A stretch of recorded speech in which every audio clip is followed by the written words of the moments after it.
Hello everyone, it's Dylan from Yugioh Everything, and welcome back to another Yu-Gi-Oh! Go Rush episode review. This time we are going to be going over episode 12 of Yu-Gi-Oh! Go Rush, the beginning of the duel that we have been long waiting for, Zwijo versus Yudias. And what did I think about the episode? I thought this episode was fantastic. I really loved seeing the ideological clash between Zwijo and Yudias, and finally getting long extended dialogue between the two. There were also some very ominous things that happened in this episode, including the beginning conversation between Yudias, Zwijo, and then what Bocchi and London had to say regarding the war in Velgear, and of course what happened at the end of the episode with the Asana variant making her debut, and I believe her name is Asaka. So that is incredible. She is probably the variant that I have wanted to see the most since the show began, since we knew the show was going to be in Matsuba Town. So I am really excited that she is here. The only huge name left is Nail and probably Luke. And then, you know, if you want to say Roman will get her own variant as well. I know some people think that the Kirishima character might fit for Roman and Roa. I don't know if I really believe that, but we have seen now most of the variants and the different characters from Sevens showing up here in the show, at least the ones that are important. And of course, that's assuming that Yuumu and Yuhi are, of course, that Yuga variant. And we're assuming this is an AU. I mean, we don't really know that for sure, but the timeline between Sevens and Go Rush definitely remains messy. But seeing Asaka, seeing Asana's variant debut in this episode unexpectedly was incredible. But to go to the beginning of the episode, so the conversation starts off between Zwijo and Yudias, and Yudias standing up to Zwijo in the beginning with the 8.88 million Velgirian countrymen standing in solitude behind Yudias, and the tables immediately turned the second Zwijo opened his mouth. I mean, Zwijo basically announced his name and announced his status and said, if any of you 8.88 million countrymen have a problem with me, step forward and we'll individually discuss the problem that you have with me. And they all just cowardly went behind Yudias. And I don't even know if it's cowardice, but I think it just shows the command and the respect, even if it's in a fear-mongering way, that Zwijo has from his countrymen.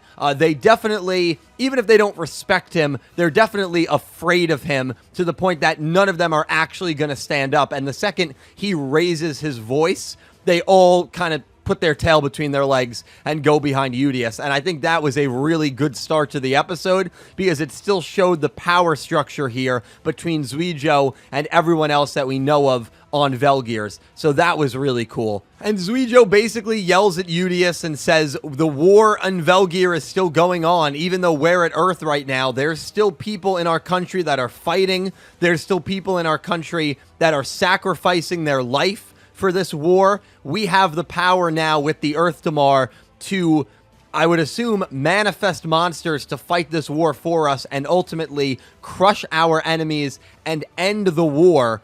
And we need to do that as soon as possible. It's our responsibility as Velgirians to end this war as soon as possible. And Yudias argues by saying that that's only going to lead to more conflict down the road by using force to fight force.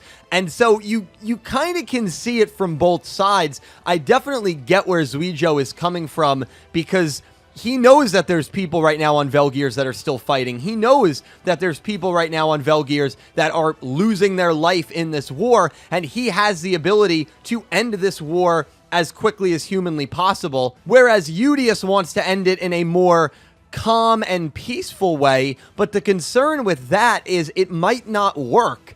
It's not as foolproof as Zwijo's idea of just barreling in there with these huge monsters and just using monsters to destroy aliens. It's kind of like artificial intelligence, right? If wars were fought, one side was fighting them with artificial intelligence and the other was fighting them with humans, the artificial intelligence side is probably going to win. So it's kind of similar to like those debates as well that we sometimes see in the real world. But Yudias has a valid concern by saying, will it stop with us just defeating the people that we're fighting, or will it expand, and will there be other people that will now come after us or try to replicate what we are doing in order to defeat us? And I think that's a valid concern that Yudias has. Bocchi brings up a very ominous point by saying that he has been hearing rumors that the war is going to spread beyond the Valkyrian star cluster. And London makes a little joke and he's like, just keep it away from Earth, okay?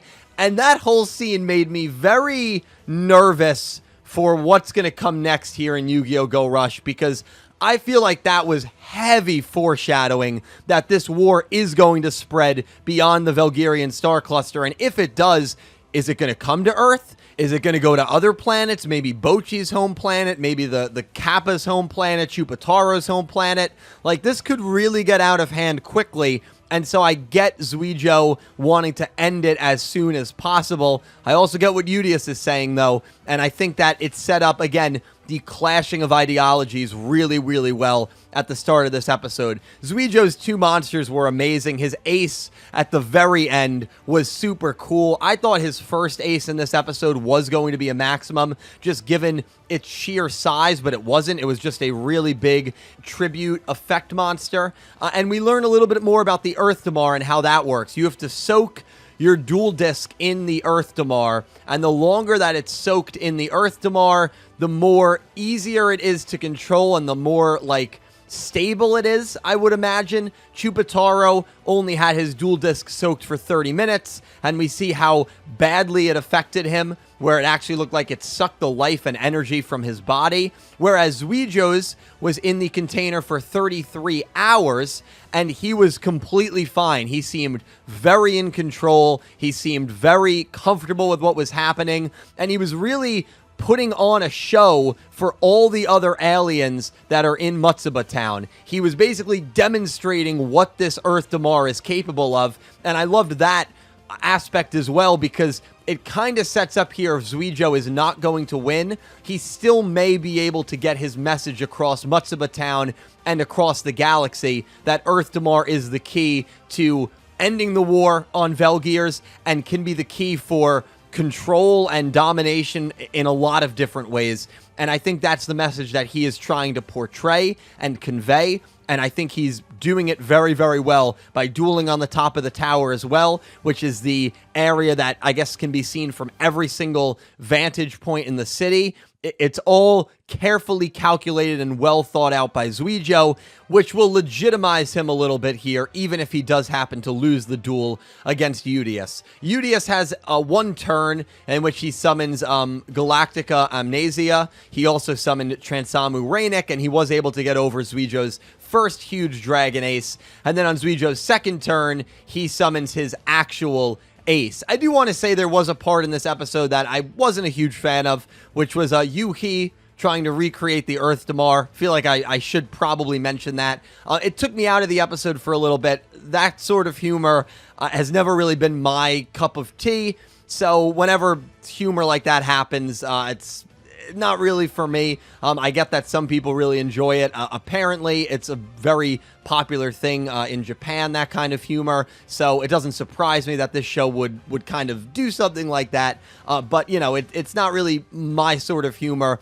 And being that it was in a very intense episode all around, it took me out of the episode for a little bit, which the comedy in Sevens and Go Rush usually doesn't fully take me out of the episode, but it took me out of the episode for definitely a couple of minutes until probably Zwijo summoned his actual ace. And then the final 5 minutes of this episode were so good that I was hooked back in immediately. And Zwijo summons his ace. It's this gorgeous looking pink and green dragon with like gold-plated armor that is carrying a sword. And if that wasn't cool enough, Zwijo says to the Flatwoods monster, we see her human form. I really do like her design as a human. I think she's a really interesting character, seeing how loyal she is to Zwijo.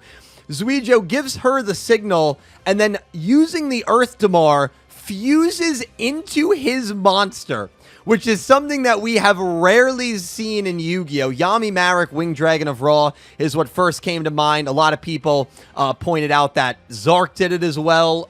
Darts with the Great Leviathan. It's something we have seen a few times throughout the franchise. It just happens so seldomly. And to see Zwijo fully fuse with this monster, and to see the monster actually have the dual disc on its arm, makes me believe that at some point we are going to get duels where the characters are inside their ace monsters as if their ace monsters are like Gundam mechas, and they are fighting via dueling with their ace monsters, which is going to be absolutely epic to see. And as if that wasn't crazy enough that Zwijo is actually inside of his ace when his ace had the dual disc, we see this dark cloud start to unveil over Matsuba Town. And I gotta tell you, if this ends up being like some sort of Yamino game, some sort of shadow game, that would just be absolutely insane. But I don't know what they're gonna do with that. What's interesting is we see Manya. We see her cards actually glow in that Earth Damar tint. So maybe this objective is to use the energy of the other cards, to use the energy of the other duelists and convert them into manifesting the monsters in real life.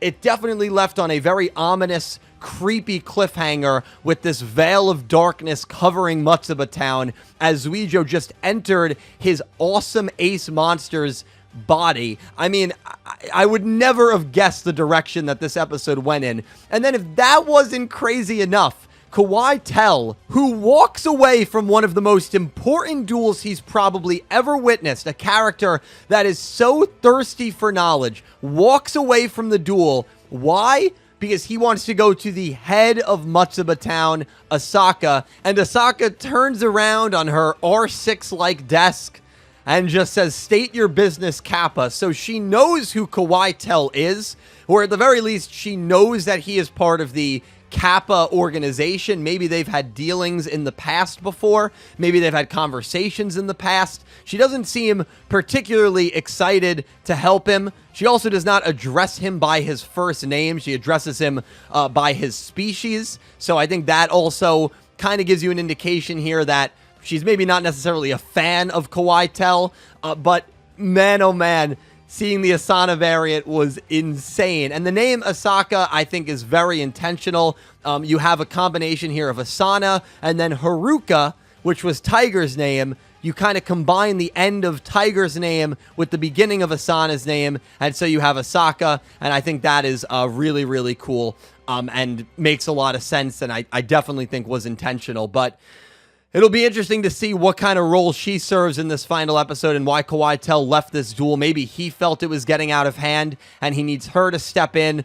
I have no idea, but this was one of the most intense episodes of Yu-Gi-Oh! Go Rush by far, and I really, really enjoyed everything from the ideological clashing to the actual duel to, you know, Asaka making an appearance here, making a debut. It was just a really, really fun episode, and seeing the Earth Damar in its true form and true capability is quite terrifying, and the fact that we're getting this much this early on, it really makes me think that this show is headed places, and by places, I'm pointing up at the sky. I think we're going to space sooner rather than later to confront this war, and I am all for it. But guys, let me know your thoughts on episode 12. Let me know your predictions here heading into episode 13. I really, really appreciate each and every one of you. Thank you all so much for watching. A special thank you to my Platinum tier patrons, Panther J, Blue Maiden 28, and Jarrett Buller, and to my Diamond tier patrons, Jesse Wood and Latrell Smith, and to my Egyptian God tier patrons, Ccapacappuuu and Syn Cloud. To everyone who supports me on Patreon, and to everyone who is a YouTube channel member, thank you so much. The extra support means the world to me, and it allows me to make videos on a semi-daily basis, and I am forever indebted to you guys. Seriously, thank you so much. And definitely check out my channel membership feature and my Patreon for some extra channel perks. And thank you guys all so much for watching. Please leave your thoughts down below in the comment section. Be sure to check out my channel for some more Yu-Gi-Oh! Anime content. And I hope you have an amazing day. Take care, guys.